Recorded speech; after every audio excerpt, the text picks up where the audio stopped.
It's a long road, right? It's a really long road. I would remember that there's people literally waiting for me to finish, you know?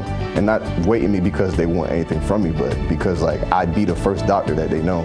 So it was like, it was bigger than me. They were just calling his name just to come outside of the house that he was under arrest. I just saw a whole row of cops in this entire street. It must have been the entire Coconut Creek department. This is 38-year-old Ludra Pettyval, known to many as Ludra, a healthcare specialist and mother of two whose life was taken by an emergency room doctor before he took his life too. In the early morning hours of January 3, 2026, inside a townhouse in 4800 block of N.W. Aden Trail in Coconut Creek, Florida, gunshots shattered what neighbors believed was a quiet, ordinary household. When police forced their way inside after hours of silence, they found Ludra fatally shot. Nearby was 34-year-old emergency room physician Dr. Jean-Dominique Fau, who had taken his own life. Their two young children were inside the home. Just days earlier, nothing about their lives appeared unstable. He was a frontline ER doctor and National Guard surgeon, publicly praised during the pandemic, while she was a respected healthcare professional in medical billing and quality assurance. They represented success. But behind the walls of that townhouse, something suddenly changed. And to understand how a life of success turned into a tragedy, we have to go back to the beginning. This is the life and death of Ludra Pettyval. It is very unfortunate that this tragic took place, and at the time it did. I really am speechless about what took place. However, I really want people to know out there, both Team Ludra and Team JD is grieving. Like, we are grieving really, really bad. So every time you guys are making comments, making statements about the other party, just know you just keep adding alcohol, vinegar, and, you know, the worst thing that you could think of to instill pain, that's what you keep doing to an open wound over and over and over and over again. The 38-year-old Ludra Pettyval, known to many as Ludra, was a young woman building her path step by step. In her early 20s, she was already working toward stability, carving out a place for herself in the healthcare field. She was not someone drawn to attention or public recognition. Instead, she chose a profession that operated quietly behind the scenes, where precision, patience, and consistency mattered more than applause. That quiet determination would define much of her adult life. Ludra built a career in medical billing and quality assurance, spending over 15 years working within healthcare organizations across South Florida. Her work required organization, attention to detail, and the ability to navigate systems that most people never think about until something goes wrong. She worked within the infrastructure that keeps hospitals and clinics running, reviewing claims, ensuring compliance, maintaining accuracy. But healthcare was not the only thing that shaped her identity. Outside of her professional career, Ludra nurtured a creative side that contrasted beautifully with her structured day job. She founded her own photography business called Capture 360. Through that venture, she stepped from behind the scenes into moments that mattered most for other families.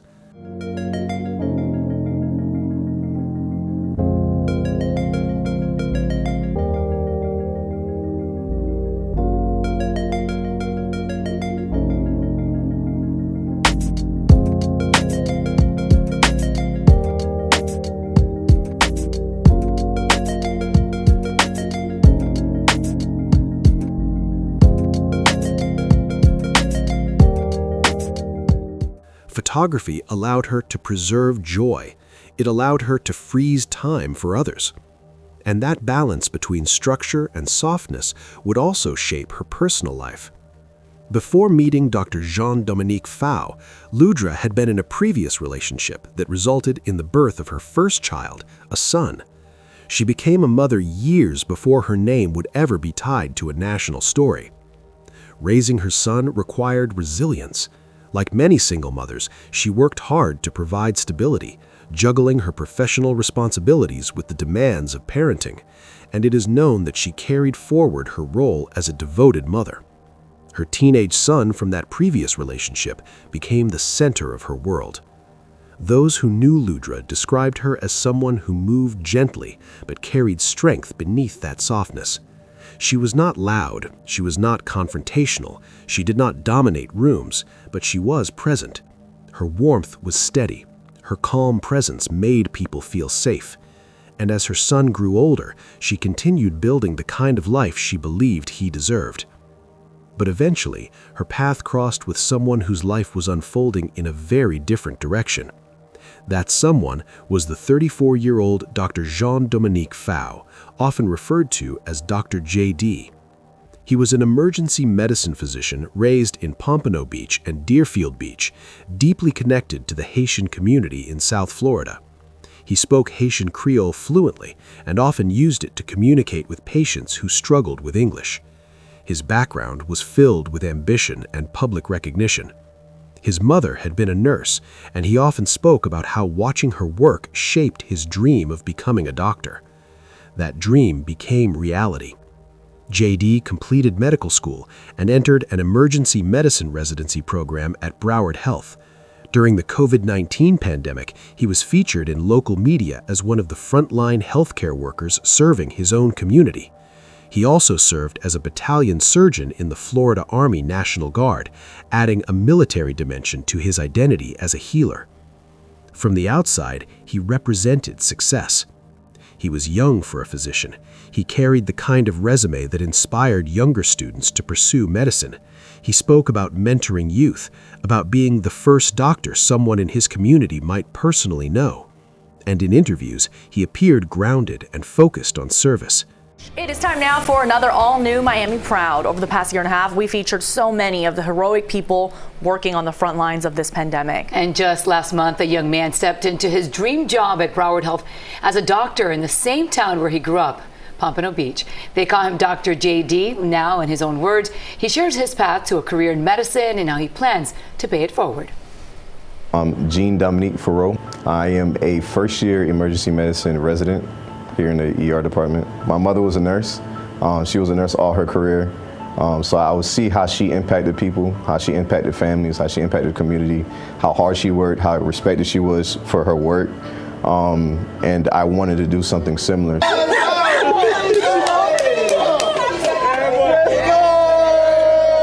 Everybody around me supported. That's what I wanted to do. So in regards to like keeping me out of trouble from certain things, well, I went to high school right up the road at Deerfield Beach High School. And then I went to Florida State University, go Noles. And then I went to AUC, American University of the Caribbean. We did our first 2 years in St. Martin. I actually got a chance to go to England, did a semester in England, and did all my clinical rotations down in Miami with Jackson Health. I knew how long it was, what I needed to do to get into medical school, and I knew how long of a gap I was going to have, about a year and a half or so. So I was like, you know, let me enlist as a medic in the Army because I knew I wanted to be a provider for the Army anyway. I'm still in the Army National Guard now. It's a long road, right? It's a really long road. I would remember that there's people literally waiting for me to finish, you know, and not waiting me because they want anything from me, but because like I'd be the first doctor that they know. So it was like it was bigger than me.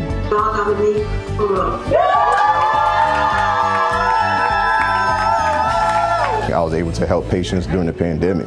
That's something that that's a once-in-a-lifetime experience. So it's like, you know, it's a little nerve-wracking, overwhelming at first, but when you really look at it from a grand scheme of things, you know, to be able to help people at this time, you know, to be able to be a provider at this time, it's really experienced that. It's a once-in-a-lifetime experience. Now, I also want to be able to get to Deerfield High School, Deerfield Middle, you know, get in touch with kids who are interested in medicine and give them an exposure.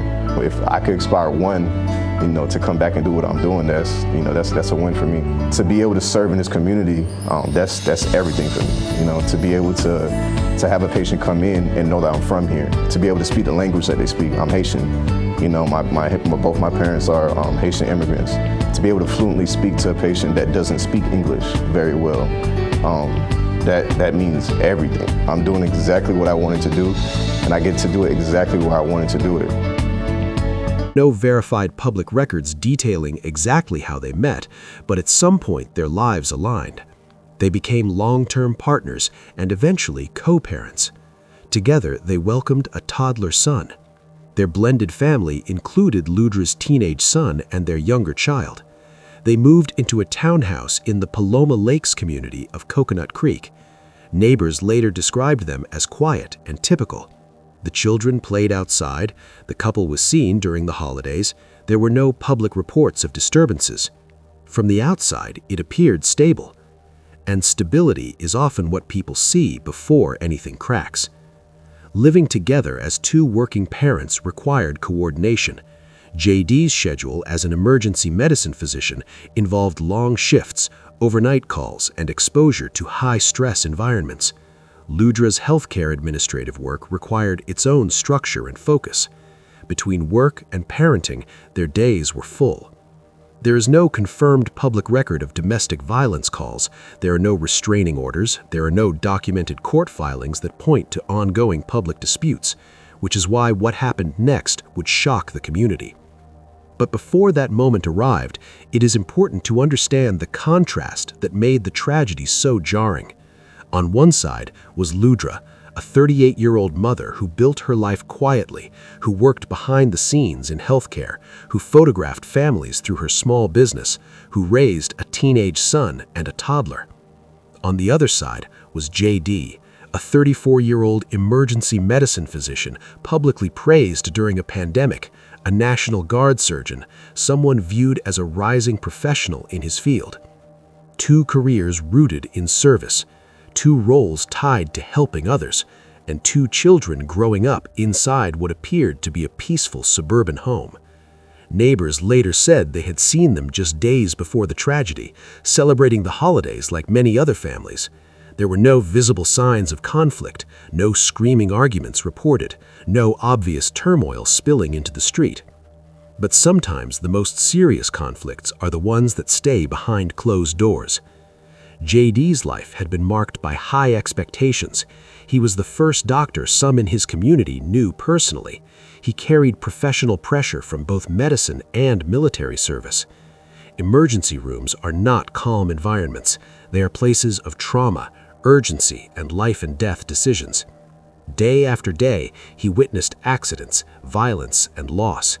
At the same time, he balanced military obligations.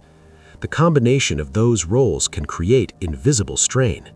And yet, strain alone does not explain tragedy. Ludra continued her work. She continued raising her sons. She maintained her photography business. She showed up for school events, family moments, and daily routines. Those who knew her described no public unraveling. She remained steady. But just because something is not visible does not mean it is not building. By the start of January 2026, the family had been in Coconut Creek only a few months. They were still relatively new to the neighborhood. The holidays had just passed. The townhouse sat quietly among others in the Paloma Lakes community. Life, at least from the outside, appeared ordinary. And then, in the pre-dawn hours of January 3, 2026, inside the townhouse on the 4800 block of N.W. Aden Trail in Coconut Creek, Florida, everything changed.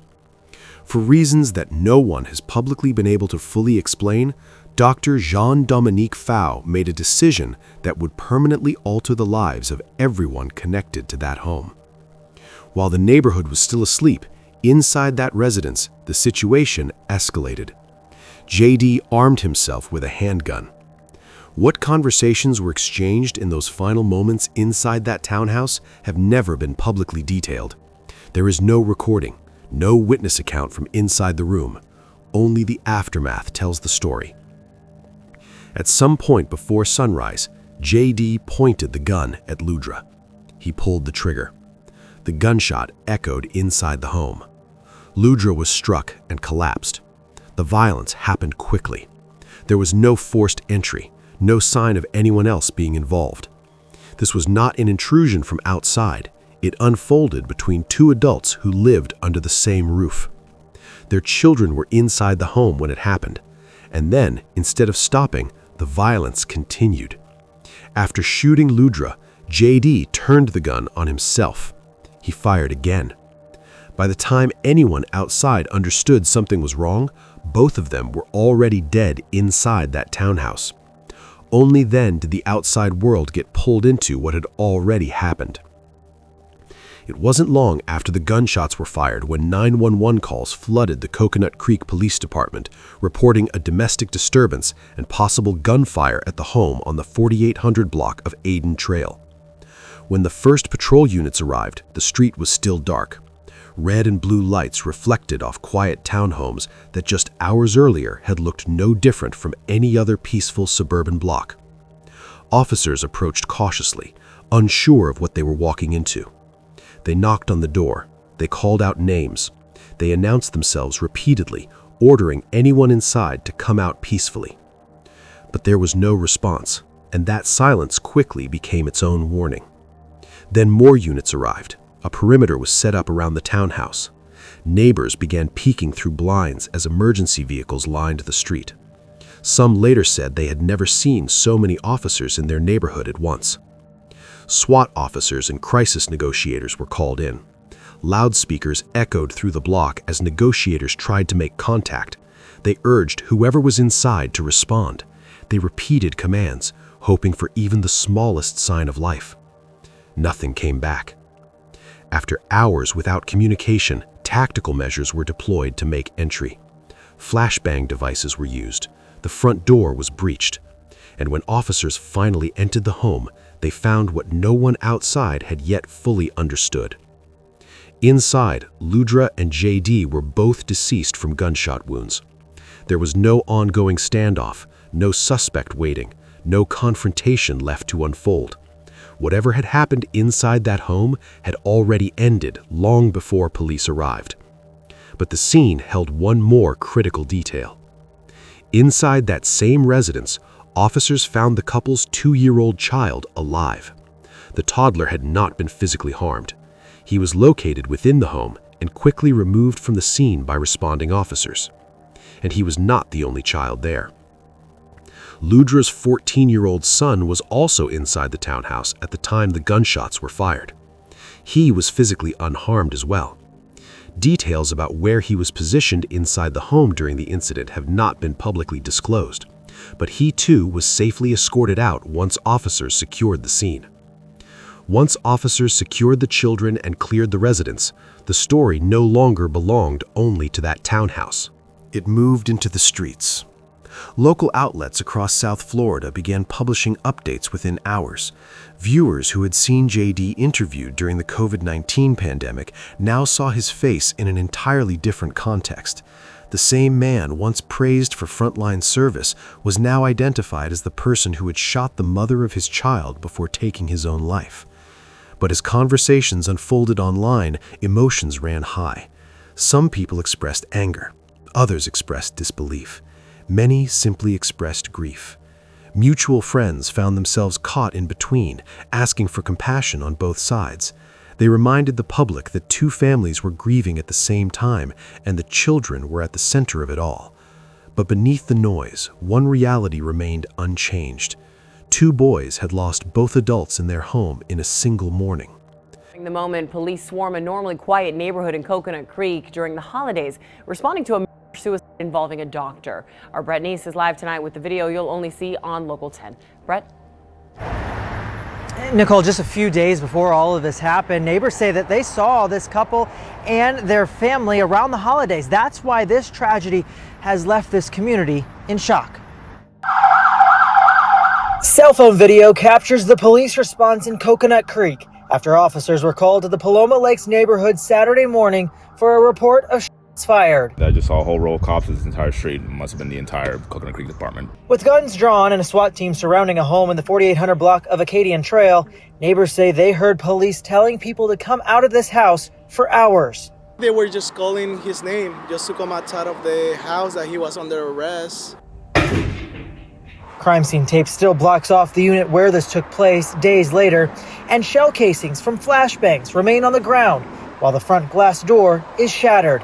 You can also see what appears to be walls riddled with bullet holes. It's here where investigators would ultimately find 34-year-old Jean-Dominique Ferreira dead after they said he shot and killed the mother of their 2-year-old son, then turned the gun on himself. Friends of the victim identifying her as 38-year-old Ludra Petival. I always saw him, the kids. They didn't move here like a long time ago. I think it was like a couple months ago. We learned Ferreira was listed as a 2024 graduate of the Broward Health Graduate Medical Education Program in Emergency Medicine.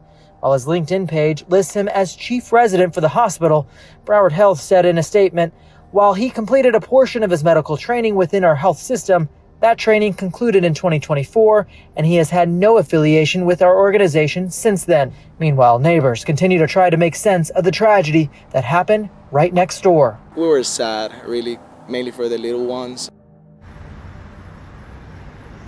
And police continue to investigate what led up to all of this, but they do tell us that they do not expect to make any arrests. Live in Coconut Creek, Brett Neese, Local 10 News. In the days that followed, Broward Health released a public statement expressing sadness over the loss of life. Colleagues from the emergency department spoke carefully, often choosing their words with restraint. They acknowledged the tragedy while maintaining respect for the investigation and the families involved. The Florida Army National Guard also confirmed JD's service as a battalion surgeon. Yet even as institutions responded, the more personal aftermath was unfolding quietly behind closed doors. Arrangements had to be made. Family members stepped forward to care for the children. The 2-year-old toddler was placed with relatives almost immediately. The 14-year-old, who had experienced something no teenager should ever have to endure, was also taken into the care of family. Specific custody details were not released publicly, and that privacy remained protected, as it should be. But while the legal and logistical steps were handled discreetly, the emotional impact could not be contained. As national media briefly picked up the story, discussions expanded beyond the immediate facts. Commentators debated stress in high-pressure professions. Some pointed to emergency medicine and military service. Others spoke about mental health, about the stigma that still surrounds seeking help, especially in fields that demand strength and composure at all times. From this situation, just to kind of figure out like, hey man, just from an awareness standpoint, or just from even just acknowledging your own biases to figure out where you stand so that potentially it could help someone else in the future that may be experiencing stuff that were taking place in the past with these two. Now, I want to start off by saying, this video is to encourage positivity because the statements that I'm hearing, the comments that are going back and forth, is creating separation, it's creating division, and it's creating hate in the midst of people grieving, right? And I could tell you now, for whoever that's not really close to the family and friends of Ludra and JD, I could tell you now, like Team JD, like the people that are family of JD and that love JD and love his and love him like a brother, like a son or like a friend. Team JD is about Team Ludra. Like, we are in full support of Team Ludra. We are in full support of the family and friends of Ludra. Because anybody that was close enough to the family would know that nobody would have guessed this in a million years. I'm telling you personally, I could have a devil or somebody could have came to me and said, hey, you know what? And X amount of years, somebody would do X, Y, and Z, and it would be JD. And I would be like, nah, there's no way. Or it would be Ludra that it happened to. I would have guessed I would gamble on, I would say, hey, you could take my mother's life. It won't happen, right? That's how confident that I was in those two. JD was a brother to me. Ludra was a good friend to me. I got to know her, through JD and Jalen, and I got to know the family. They are great people, and it's unfortunate that this tragedy took place, but I can't help but to learn what it is to learn about this tragedy. But speculation, no matter how thoughtful, could not rewrite what had already occurred. As of the latest publicly available updates from Coconut Creek Police and Broward County authorities, the case has been classified as a domestic-related murder self-harm. Investigators determined that there were no additional suspects involved and no evidence of forced entry into the residence.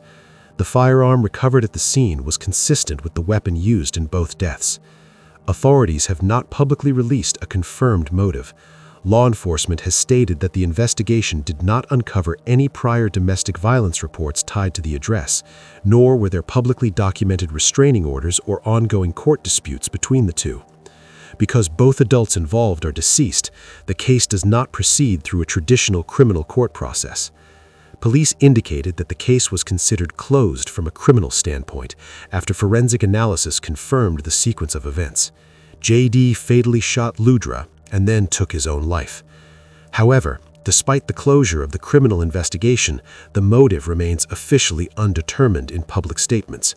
There has been no confirmed disclosure of a suicide note, documented marital dispute, financial trigger, or mental health declaration released by authorities. Ludra's family prepared to lay her to rest. Details about her funeral were shared privately within her circle, and those who attended described a gathering centered on remembrance rather than controversy. Photos of her smiling were placed near the entrance. Her photography work was displayed. Stories were told about her calm presence, about the way she showed up for people without demanding recognition. Her teenage son stood surrounded by extended family. Her toddler, too young to understand, was held close by relatives who now carried the responsibility of helping him grow.